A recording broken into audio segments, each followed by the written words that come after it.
Welcome to episode 15 of Matt's Pickleball Paddle of the Week. This one's a little different. No deep data dives, no third round verdicts, just 5 brand new paddles, each with a fresh set of early impressions, and a lot of unknowns still on the table. This is a first look episode. I've got around 3 to 5 hours on each of these paddles, and I don't have full spin, power, or pot numbers for all of them yet, and in some cases I don't even have confirmed manufacturing details or construction specs. But I do know how they play, and in most cases that tells me more than a marketing sheet ever could. The theme this week is discovery. Some of these paddles I expected to like, and they've started to click. Others caught me off guard with how fast I adjusted to them.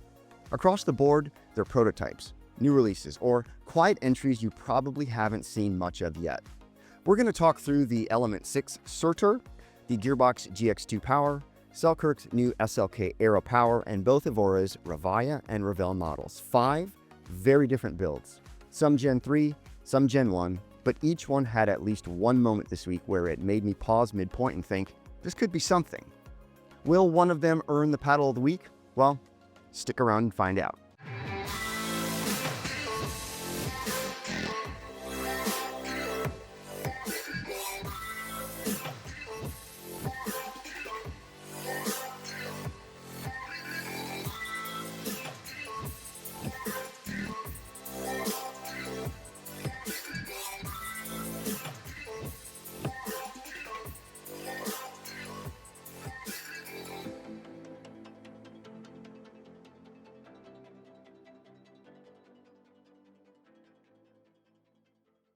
Before we get started, and if you're trying to find the right paddle or you just want to see how a few options stack up, I've got something for you.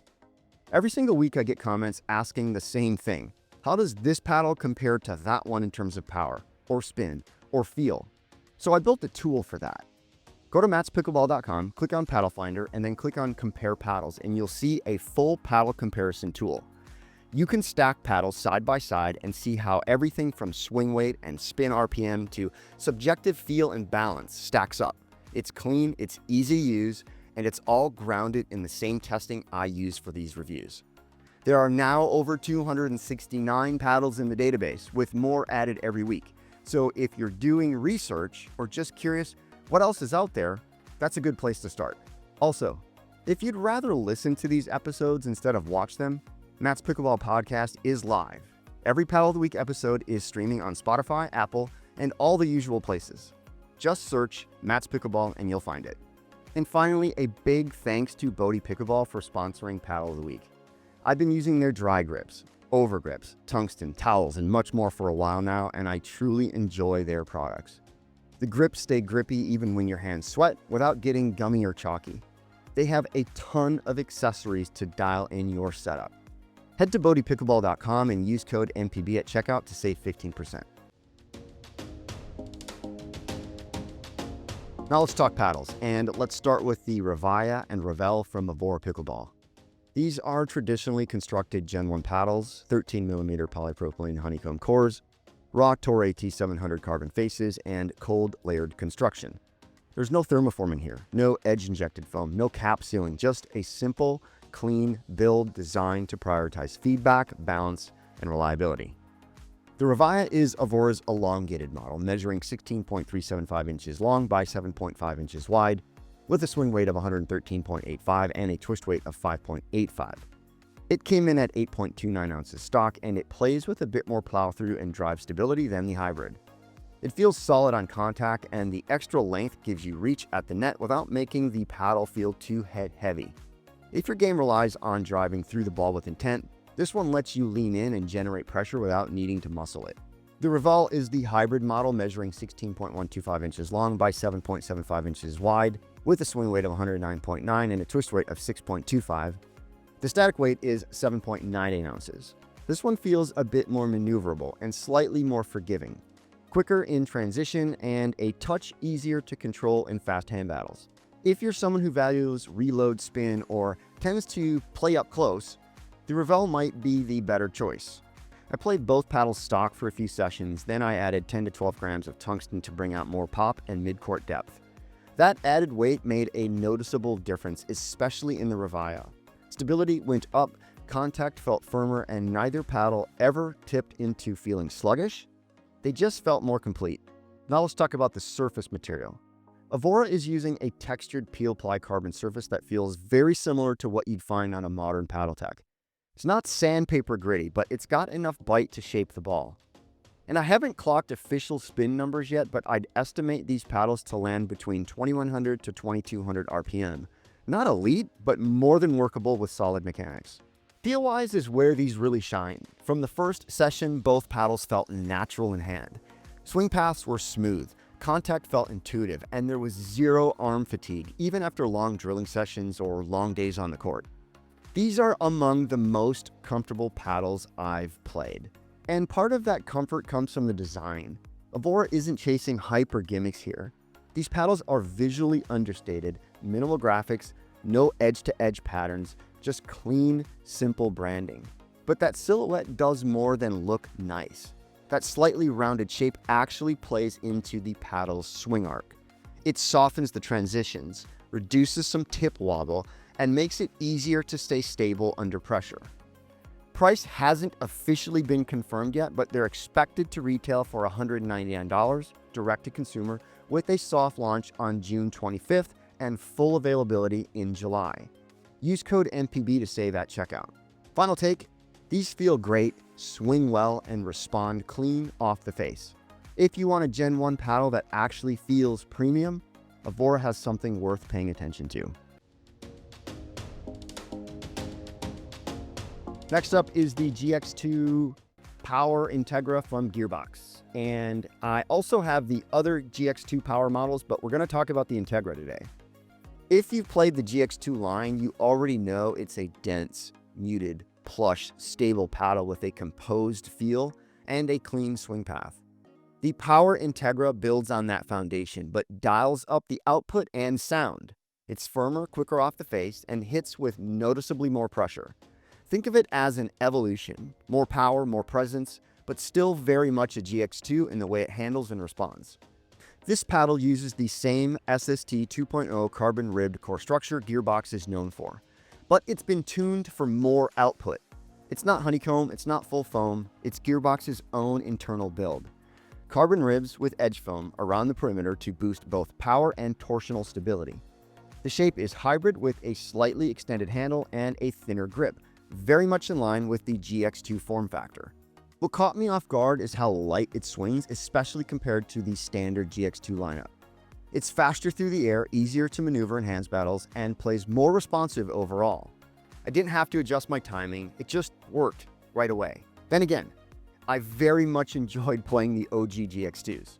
On court, it hits big, especially on drives and counters. It's not a trampoline, but it does bring some spring, which separates itself a little bit from something like the Rhombus Ripple. With the Ripple and even the standard GX2, you feel the ball get absorbed into the face before rebounding. The GX2 Power is a bit more reactive. It holds the ball just long enough to shape it, but then it's gone. The feel is controlled, but there's real force behind the ball. Speed-ups jump, serves stretch deep, and when you lean in, it delivers. I'll share a full breakdown of performance numbers in an upcoming episode. But here's the twist, it also controls. There's enough dwell here to shape the ball and enough softness in the frame to take pace off when you need to. Stick the paddle out to reset and resets are clean. The face holds up well under pressure and doesn't twist, even without weight. And I've had no issues keeping the paddle stable in hand battles or off-center contact. Now spin. The surface material feels exactly like the original GX2s. It's smooth, but it's also not super gritty. And the spin comes more from how the ball interacts with the face than from any texture. It's completely usable, but I don't think it's hitting top tier category. But have I once thought, oh, well, with that other paddle, that would have been in? No. As it stands, it plays consistent and clean, just like the rest of the GX2 line. One more thing, the sound.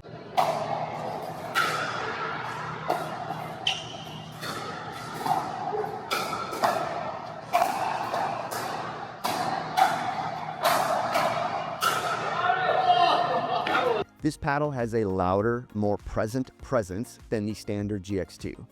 It's not like a mod or like the Ripple Beta, but a sound which gives you audible feedback that you might have missed with the original GX2s.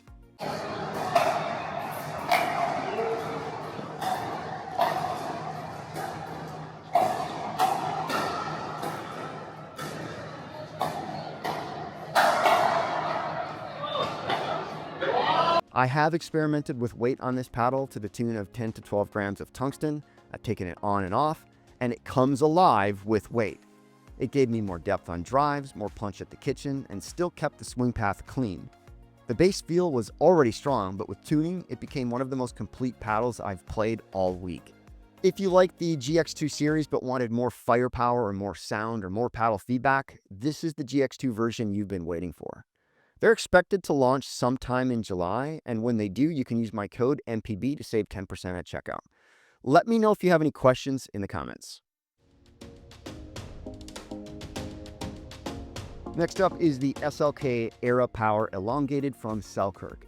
And this might be the most complete paddle they've released under the SLK label. Granted, I've only played a couple SLK paddles, but for my game, this one feels like the most dialed in. It's fast, it's stable, and it doesn't feel like you need to throw weight on it. It's just playable out of the box, and I've been running it stock, and I like right where it's at.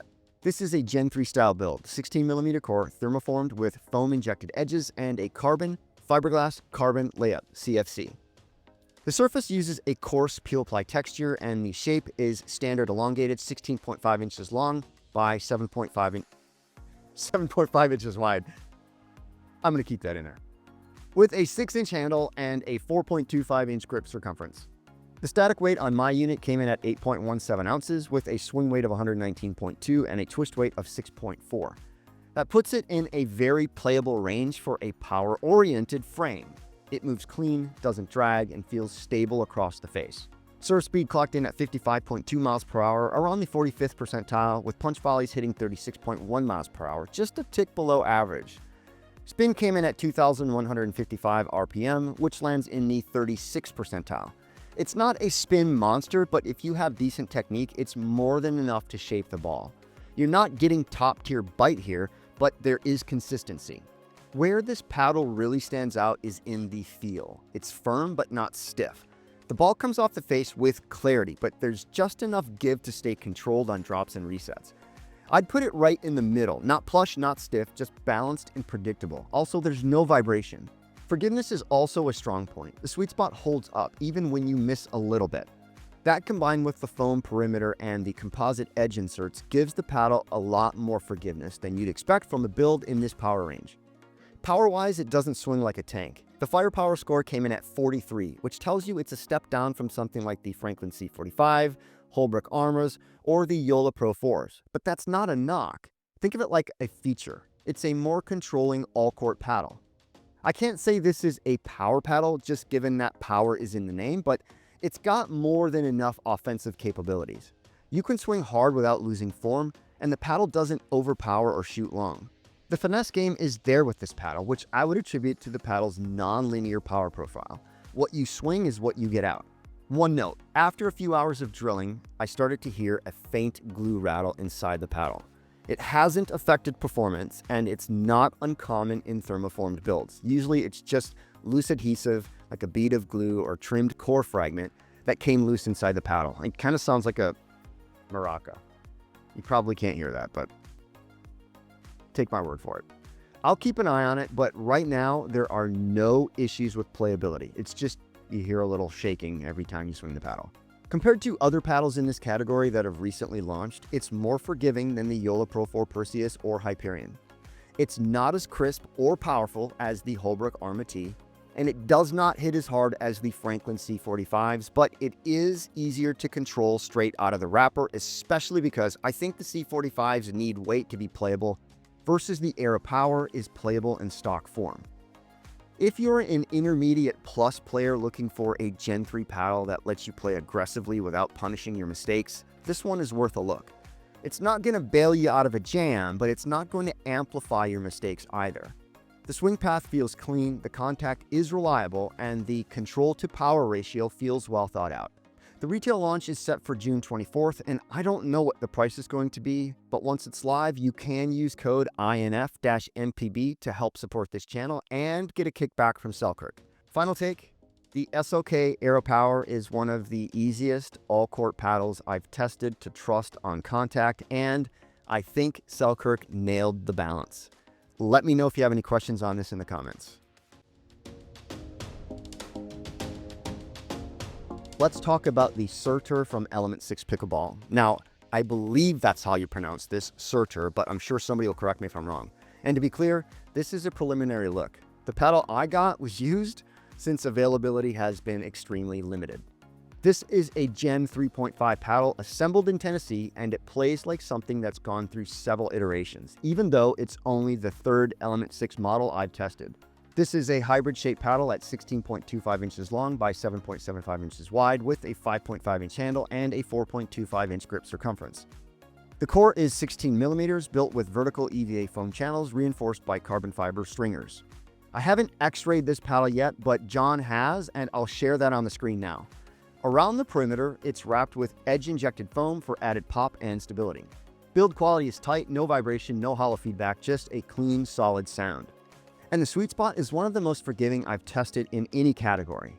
Contact feels composed, especially on resets and blocks, and slight mishits aren't punished. You can just stick the paddle out and let the ball rebound cleanly. Specs came in at 7.87 ounces stock with a swing weight of 112.1 and a twist weight of 6.4. It swings fast, and that shows up immediately in transition. Serve speed clocked in at 56.6 miles per hour, that's in the 81st percentile, and punch volleys came in at 37.2 in the 69th percentile. The firepower score? 75. That's top tier. You're getting real drive pressure without having to swing like a tank, and the balance keeps it quick and playable. The feel is not plush, it's not crisp, and it's not stiff.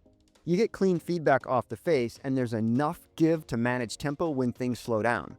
The sound is bold, more of a low thump than a ping, and it fits the power profile well. Speaking of sound, this thing turns heads. It's loud and unmistakable.